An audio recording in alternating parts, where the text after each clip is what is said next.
32 ఎకరాల్లో అత్యాధునిక సౌకర్యాలతో గోషామహల్లో ఉస్మానియా హాస్పిటల్ ని నిర్మించాలని ప్రభుత్వం నిర్ణయించింది.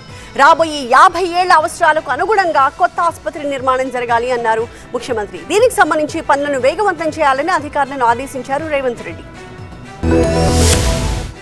తెలంగాణ సీఎం రేవంత్ రెడ్డి మరో కీలక నిర్ణయం తీసుకున్నారు. హైదరాబాద్ లోని ఉస్మానియా జనరల్ హాస్పిటల్ ని గోషామహల్ కి తరలించాలని నిర్ణయం తీసుకున్నారు. దీనికోసం కొత్త భవనాన్ని నిర్మించాలని అధికారులను ఆదేశించారు సీఎం. రాష్ట్ర ప్రభుత్వం అత్యంత ప్రాధాన్యంగా ఎంచుకున్న స్పీడ్ ప్రణాళికలో ఉన్న వివిధ అభివృద్ధి పనులపై ముఖ్యమంత్రి సచివాలయంలో సమీక్ష సమావేశం నిర్వహించారు. సమావేశానికి వైద్య ఆరోగ్య శాఖ మంత్రి దామోదర్ రాజనరసింహ ఇతర అధికారులు హాజరయ్యారు. స్పీడ్ జాబితాలో ఉన్న 19 పనుల్లో ఉస్మానియా ఆసుపత్రి కొత్త భవన నిర్మాణం, 15 కొత్త నర్సింగ్ కాలేజీలు, 28 కొత్త పారామెడికల్ కాలేజీలు, జిల్లాల్లో సమాఖ్య భవనాల నిర్మాణాలకు సంబంధించిన ప్రణాళికల్ని సీఎం చర్చించారు. రాబోయే 50 ఏళ్ల అవసరాలకు అనుగుణంగా కొత్త ఆసుపత్రి నిర్మాణం జరగాలని అభిప్రాయపడ్డారు. ఆసుపత్రి కోసం అనుభవజ్ఞులైన ఆర్కిటెక్టులతో డిజైన్లు రూపొందించాలని ఆదేశించి వివిధ ప్రాంతాల నుంచి వచ్చే ప్రజలకు ట్రాఫిక్ ఇబ్బంది లేకుండా అక్కడికి చేరుకునే విధంగా కనెక్టింగ్ రోడ్లను అభివృద్ధి చేయాలని, ఆసుపత్రి చుట్టూరా నలుదిశల రోడ్డు ఉండేలా డిజైన్ చేయాలని చెప్పారు. ఆసుపత్రికి అవసరమైన అన్ని విభాగాలతో పాటు అకాడమిక్ బ్లాక్, నర్సింగ్ ఉద్యోగులకు హాస్టల్ కూడా నిర్మించేలా ప్రణాళికలు ఉండాలని ఆదేశించారు. కోసం Goshamahal police stadium, police sports complex కలిపి దాదాపు 32 ఎకరాల స్థలాన్ని వెంటనే వైద్య ఆరోగ్య శాఖకు బదిలీ చేయాలని అధికారుల్ని ముఖ్యమంత్రి ఆదేశించారు.